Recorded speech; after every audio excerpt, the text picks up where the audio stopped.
사업가의 일기입니다. 오늘의 이야기는 7스푼 남은 분유통. 예전 실패를 경험하고 있을 때 막내아이가 분유를 먹을 적 이야기입니다. 사업이 어려워지고 빚더미에 앉았는데 수중에 분유 한 통 구매할 현금이 없었습니다. 당시 나의 구세주 플랫폼 당근마켓으로 이것저것 판매하면서 현금을 겨우겨우 만들어 쓸 정도였죠. 하지만 저희 5가족의 최저 생계비를 마련하기에는 턱없이 부족한 방법이고 금액이었습니다. 그렇게 부족한 금액은 같은 업계의 현장 일당직도 하면서 충당을 하고 있었는데 저의 인생에 아주 충격적인 밑바닥 사건이 발생했습니다. 아이가 먹을 분유가 7스푼밖에 남아있지 않았던 것입니다. 급하게 현금을 마련해 보려고 했지만 이상하게 일은 점점 꼬여만 갔습니다. 그때가 실패를 하고 가장 힘들었던 순간이었던 걸로 기억을 합니다. 그런데 하늘이 무너져도 솟아날 구멍이 있다, 그렇게 이야기를 했던가요? 그날 제 사정을 어느 정도 알고 있는 지인이 집 앞까지 찾아오셔서 현금 100만 원을 손에 꼭 쥐어주고 갔습니다. 이건 꼭 재수씨 가져다 주고 생활비에 보태 써라 라는 말을 남기고 말입니다. 아마도 그분은 저와 같은 경험을 하면서 이런 시기에 어떤 게 힘든지 잘 알고 계셨던 분 같습니다. 그날 저는 처음으로 지인 앞에서 눈물을 보였고 그날 밤 잠들기 전 이런 현재 상황이 너무 서러워서 눈알이 마치 타는 듯한 뜨거운 눈물을 한참 흘리면서 잠이 들었습니다. 7스푼이 남은 분유통. 이게 정확히 막내가 딱 한 번 분유를 타서 먹을 수 있는 분량이었답니다. 사람이 여러 가지 어려움이 한꺼번에 닥치게 되면 정신줄을 놓는다 라고 하죠. 그런 경험을 그 순간에 제가 했답니다.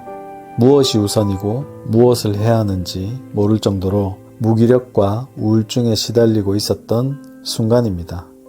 7스푼 분유통 사건. 이후에 저는 몇 가지 변화가 생겼습니다. 우선 실패를 인정하고 환경이나 누군가를 원망하는 대신에 지금부터 직면하게 되는 가장 중요한 일들에 대해 예측하고 준비를 했다는 것입니다. 물론 1순위는 가족들을 먹여 살릴 기본적인 현금 마련이었습니다. 그러기 위해서는 정말 많이 움직일 수밖에 없었습니다.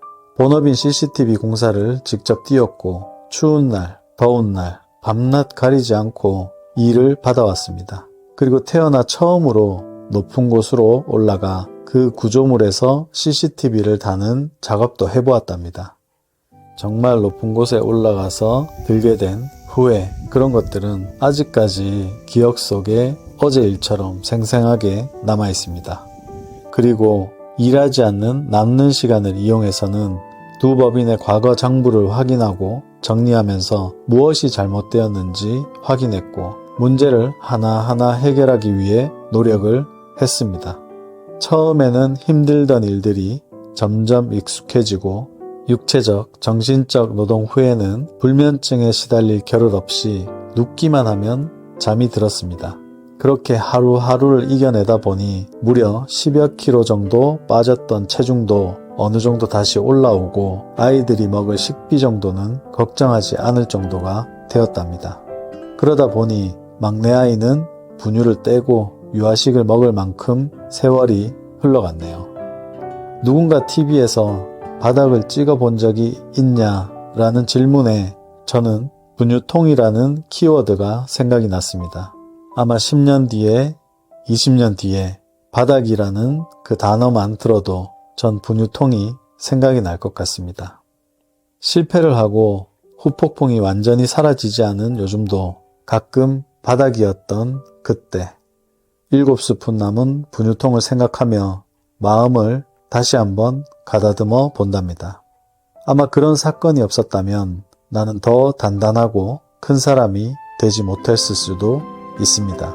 그래서 지금 현재 죽을 정도로 힘든 시기를 겪고 있는 분들에게 이 말 한마디 남기고 싶습니다. 바닥을 치는 그 순간이 나를 더욱 강하게 만들고 미래에 더 좋은 방향으로 뛰어갈 수 있는 힘이 될 수 있다고. 저는 실패 이후에 세상에 일어나는 모든 일과 인연은 모두 그 이유가 있다고 생각을 했습니다.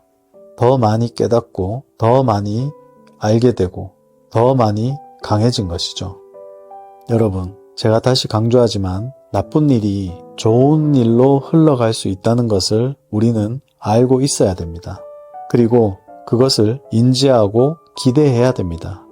힘든 순간에 이런 상황만 생각해서 나쁜 생각하고 포기하게 되고 회피하게 되고 외면하게 되고 이런 행동을 하면 할수록 빠져나오지 못할 구멍 속으로 본인이 계속 기어 들어가는 것과 마찬가지입니다. 하지만 이 힘든 현실을 인정을 하고 이 문제를 어떻게 해결해 나가야 될까 생각해보고 하루하루 그 문제에 대해서 응대해 나가면 시간이 흘러 자기 스스로를 생각해 보았을 때 예전에 그 일이 아니었다면 내가 이 자리에 없을 것이다 라는 생각이 들 정도로 좋은 방향으로 흘러갈 가능성이 많답니다. 제가 실패 이후에 여러 가지 경험을 겪고 그것을 이겨내고 하루하루 버티다 보니 내 미래는 지금보다 더 강한 사람이 될 것이라는 것을 믿어 의심치 않습니다. 여러분들도 할 수 있습니다. 그러니 정신 똑바로 차리시고 하나하나 해결해 나가십시오. 우리 함께 힘든 이 시기를 현명하게 이겨내면서 미래에 다 같이 웃는 그날이 왔으면 좋겠습니다. 실패에서 성공까지 여러분들은 저와 같은 아픔을 겪지 않았으면 하는 바람으로 영상을 제작하였습니다. 이상 사업가의 일기였습니다.